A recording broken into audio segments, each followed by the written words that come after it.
जब हम सुनते हैं कि किसी मामले में एक साथ 9 पुलिसकर्मियों को फांसी की सजा दी गई है, तो दिमाग में सबसे पहली तस्वीर क्या बनती है? हाँ, मतलब कोई बहुत बड़ी आतंकवादी साजिश या कोई बड़ा अंडरवर्ल्ड सिंडिकेट ही होगा। बिल्कुल, हम मान लेते हैं कि अपराध का स्तर कुछ ऐसा होगा जो राष्ट्रीय सुरक्षा से जुड़ा हो। सही बात है। लेकिन क्या हो अगर मैं कहूं कि इस ऐतिहासिक सजा की शुरुआत सिर्फ एक मोबाइल फोन की दुकान के शटर को 15 मिनट ज्यादा खुला रखने से हुई थी। ये सुनना शुरुआत में किसी डिस्टोपियन फिल्म की कहानी जैसा लगता है। एकदम मतलब विश्वास ही नहीं होता। एकदम।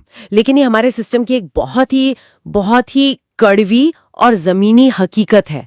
ये दिखाता है कि कैसे एक बहुत ही साधारण सी स्थिति, मतलब रोजमर्रा की बात, अचानक एक जानलेवा रूप ले सकती है। बिल्कुल। तो आज की इस अहम चर्चा का जो स्रोत है वो आईएनएस के हवाले से मदुरै से आई एक बेहद रोंगटे खड़े कर देने वाली न्यूज रिपोर्ट है।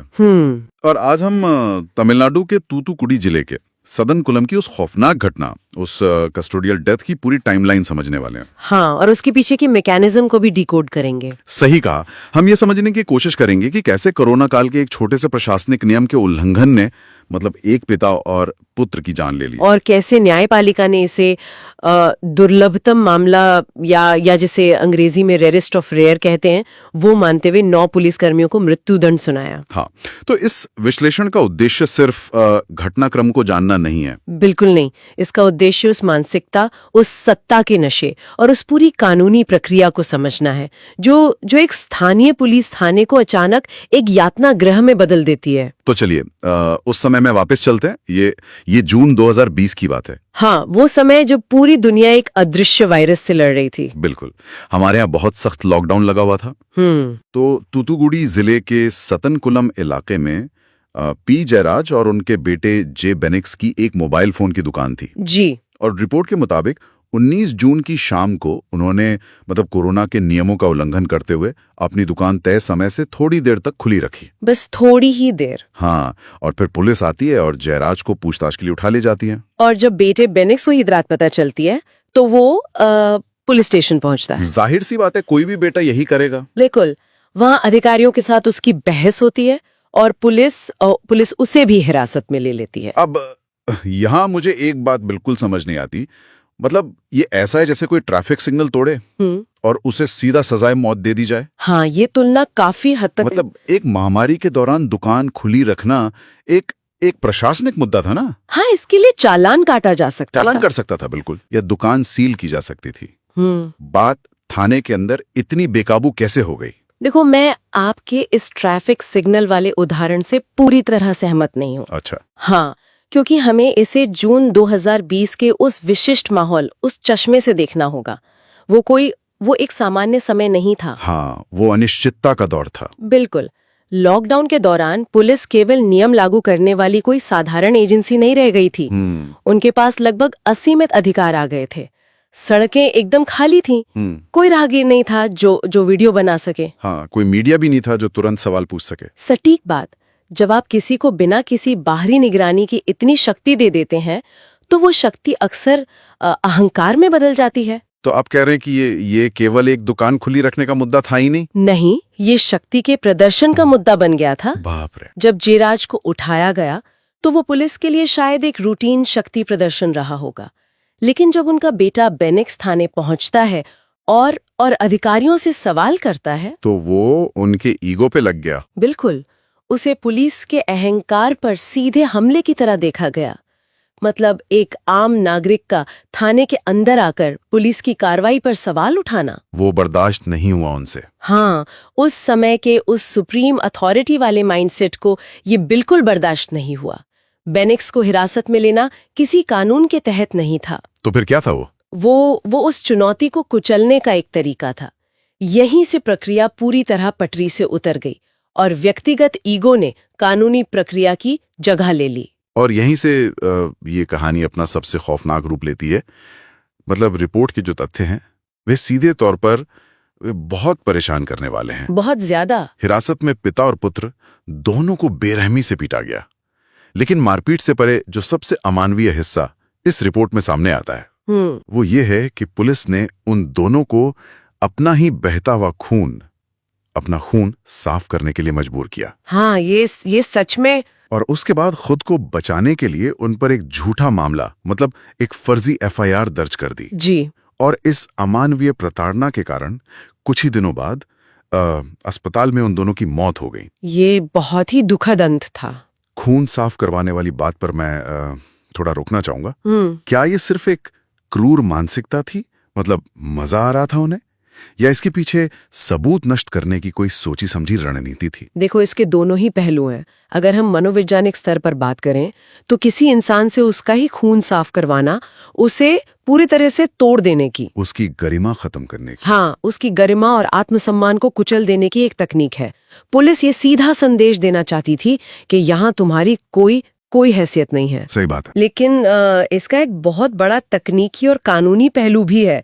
थाने के अंदर बहावा खून वो कोई आम चीज नहीं है, वो एक फोरेंसिक सबूत होता है। ओहो, हाँ। अगर कोई जांच बैठती है तो वो खून साफ साफ साबित कर सकता है कि वहां किस तरह की हिंसा हुई थी। मतलब खून साफ करवाकर वे दरअसल अपना क्राइम सीन मिटा रहे थे। बिल्कुल, वे एक साथ प्रताड़ना और सबूत मिटाने का काम कर रहे थे। ये बहुत ही डरावना है। और यहीं से वो फर्जी एफआईआर वाली बात जुड़ती है। हाँ। अगर मैं इसे एक एनालॉजी से समझाऊं तो ये बिल्कुल वैसा है जैसे किसी अस्पताल में कोई डॉक्टर जानबूझकर अपने मरीज को किसी दूषित उपकरण से संक्रमित कर दे और फिर मेडिकल रिकॉर्ड में ये लिख दे कि मरीज जब अस्पताल आया था तब वो पहले से ही उस गंभीर संक्रमण का शिकार था। बहुत सटीक तुलना है ये। पुलिस के लिए वो एफआईआर उनका वो झूठा मेडिकल रिकॉर्ड था। बिल्कुल। देखिए, आपराधिक न्याय प्रणाली में यानी हमारे क्रिमिनल जस्टिस सिस्टम में एफआईआर या फर्स्ट इंफॉर्मेशन रिपोर्ट एक बहुत बुनियादी दस्तावेज होता है। हाँ, सबसे पहले वही देखा जाता है। सही कहा। अदालतें, मजिस्ट्रेट और जांच एजेंसियां सबसे पहले उसी एफआईआर को पढ़ती हैं। जो व्यक्ति उस एफआईआर को लिखता है वो तो शुरुआत में ही पूरी कहानी का नैरेटिव सेट कर देता है ना। एकदम सही, वो शुरुआत में ही नैरेटिव सेट कर देता है। पुलिस ने एफआईआर में ये लिख दिया कि जयराज और बेनिक्स ने पुलिस पर हमला किया या गिरफ्तारी से बचने के लिए वे खुद ही गिरकर चोटिल हो गए। हाँ, ताकि जब उन्हें मजिस्ट्रेट के सामने पेश किया जाए तो वो जो चोट है वो पुलिस की क्रूरता न लगे, बल्कि एक संघर्ष का नतीजा लगे, मतलब अपने बचाव में लगी चोट लगे। बिल्कुल। और ये साबित करता है कि जो कुछ भी थाने में हुआ वो कोई अचानक से भड़का हुआ गुस्सा या कोई एक्सीडेंट नहीं था। एफआईआर ड्राफ्ट करने के लिए आपको शांति से बैठना पड़ता है, शब्दों का चयन करना पड़ता है। हाँ, शब्दों का चयन करना पड़ता है और धाराओं को सोचना पड़ता है। ये दिखाता है कि पूरी की पूरी पुलिस मशीनरी, हाँ, मतलब वहाँ मौजूद सारे अधिकारी अपने अपराध के प्रति पूरी तरह से सचेत थे। वे सिस्टम की ताकत का इस्तेमाल करके अपनी ही की गई हत्या को कानूनी कागजों में दफना रहे थे। लेकिन जैसा कि अक्सर होता है, सच्चाई अपना रास्ता निकाल ही लेती है। बिल्कुल। जब पिता पुत्र के अस्पताल में मौत हो गई तो ये मामला सिर्फ एक और लॉकडाउन कैजुअलिटी बनकर नहीं दबा। मद्रास हाईकोर्ट ने इस मामले की गंभीरता को देखते हुए स्वतः संज्ञान लिया, जिसे कानूनी भाषा में सुमोटो देते हैं। हाँ, सुमोटो। और इसके बाद राज्य सरकार बैकफुट पर आ गई और मामले की जांच सीबीआई को, मतलब सेंट्रल ब्यूरो ऑफ इन्वेस्टिगेशन को सौंप दी गई। मुझे यहाँ ये समझना है कि अगर मद्रास हाईकोर्ट ये स्वतः संज्ञान नहीं लेता तो क्या ये पूरा मामला उस फर्जी एफआईआर के बोझ तले दबकर हमेशा के लिए खत्म नहीं हो जाता? देखिए, ये इस पूरे मामले का सबसे महत्वपूर्ण मोड़ है। हमारे सिस्टम में पुलिस के खिलाफ पुलिस से ही जांच करवाना, ये सबसे बड़ी विडंबना है। बिल्कुल, वो तो खुद को ही बचाएंगे ना। हाँ, स्थानीय पुलिस के पास सारे संसाधन होते हैं। वे गवाहों को डरा सकते हैं, सबूतों से छेड़छाड़ कर सकते हैं और पोस्टमार्टम रिपोर्ट तक को प्रभावित कर सकते हैं। बिल्कुल कर सकते हैं। आमतौर पर अदालतें तब हस्तक्षेप करती हैं जब कोई पीड़ित पक्ष उनके पास याचिका लेकर जाता है। लेकिन इस मामले में हाई कोर्ट ने, मतलब अखबारों की रिपोर्ट और जनता के भारी आक्रोश को देखकर, खुद ही मामले की जांच के आदेश दे दिए। यानी अदालत ने बिना किसी औपचारिक शिकायत के खुद ही मामले को अपने हाथ में ले लिया। हाँ, और सुओ मोटो का इस्तेमाल बहुत कम और बहुत ही असाधारण परिस्थितियों में होता है। तो इसका मतलब क्या था? हाईकोर्ट का ये कदम दरअसल इस बात की आधिकारिक स्वीकारोक्ति थी कि स्थानीय कानून व्यवस्था पूरी तरह से चरमरा गई है और अब उस पे भरोसा नहीं किया जा सकता। बिल्कुल। और जैसे ही मामला सीबीआई के पास गया, स्थानीय पुलिस का वो पूरा कवर अप, वो झूठी कहानी ताश के पत्तों की तरह ढह गई। क्योंकि सीबीआई एक बाहरी एजेंसी थी। हाँ, जिस पर सतनकुलम थाने के अधिकारियों का कोई प्रभाव नहीं था। और सीबीआई की उस जांच के बाद जो नाम सामने आए वे किसी एक बिगड़े हुए सिपाही के नहीं थे। बिल्कुल नहीं। शुरुआत में 10 पुलिस कर्मियों को आरोपी बनाया गया। ट्रायल के दौरान एक आरोपी स्पेशल सब इंस्पेक्टर पालदुरई की कोरोना से मौत हो गई, लेकिन बाकी बचे 9 आरोपियों को अदालत ने दोषी करार दिया। जी। अब रिपोर्ट में दिए गए इन नामों और पदों पर गौर कीजिए। पूर्व इंस्पेक्टर एस श्रीधर, पूर्व सब इंस्पेक्टर बालकृष्णन और रघु गणेश, हेड कांस्टेबल मुरुगन और सामीदुरई। हाँ, और अन्य लोग भी। मतलब ये लिस्ट दिखाती है कि किसी एक व्यक्ति का पागलपन नहीं था। पूरी की पूरी चेन ऑफ कमांड ऊपर से लेकर नीचे तक इस प्रताड़ना में शामिल थी। और यही बात इस मामले को इतना भयानक बनाती है। कैसे? देखिए, एक पुलिस स्टेशन में एक पदानुक्रम या एक हायरार्की होती है। हाँ। अगर कोई जूनियर अधिकारी कुछ गलत कर रहा है तो सीनियर का काम उसे रोकना होता है। सही बात है। लेकिन जब इंस्पेक्टर से लेकर कांस्टेबल तक सभी एक ही अपराध में सक्रिय रूप से भाग ले रहे हों तो वो एक संस्थागत पतन या कह लें इंस्टीट्यूशनल कोलैप्स का सीधा उदाहरण बन जाता है। मतलब वहां कानून का राज खत्म हो चुका था पूरी तरह से। वे लोग एक गिरोह की तरह, एक गैंग की तरह काम कर रहे थे। और उस गिरोह को उनके किए की जो सजा मिली है वो भारत के कानूनी इतिहास में एक मील का पत्थर बन गई है। बिल्कुल। मदुरई के प्रथम अतिरिक्त जिला एवं सत्र न्यायालय के न्यायाधीश जी मुथुकुमारन ने इस पर अपना फैसला सुनाया। उन्होंने इसे दुर्लभतम मामला या रेयरेस्ट ऑफ रेयर केस करार दिया और सभी 9 पुलिसकर्मियों को मतलब एक साथ फांसी की सजा सुनाई। हाँ, फांसी की सजा मतलब हमारे देश में एक साथ 9 पुलिसकर्मियों को मृत्युदंड मिलना ये कोई आम बात तो नहीं है। ये बहुत ही असाधारण है। मतलब भारतीय कानून में मृत्युदंड हर हत्या के मामले में नहीं दिया जाता है। हाँ, उसके कड़े नियम है। सुप्रीम कोर्ट के पुराने फैसलों के आधार पर ये केवल उन दुर्लभतम मामलों में दिया जाता है जहां अपराध का तरीका इतना क्रूर, विभत्स और अमानवीय हो कि कोई और सजा न्याय के पैमाने पर खरी ही न उतरे। और जज ने जो टिप्पणियां की हैं वे बहुत शक्तिशाली हैं।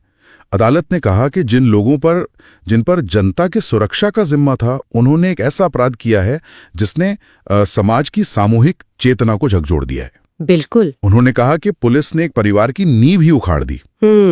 तो ये सामूहिक चेतना या कलेक्टिव कॉन्शियसनेस का यहाँ क्या अर्थ है? मतलब क्या इसका मतलब ये है कि जनता इस घटना से बहुत ज्यादा डरी हुई थी? देखो, ये डर से कहीं ज्यादा ये विश्वास के टूटने के बारे में है। विश्वास का टूटना। हाँ, समाज एक अदृश्य अनुबंध पर चलता है, एक सोशल कॉन्ट्रैक्ट पर।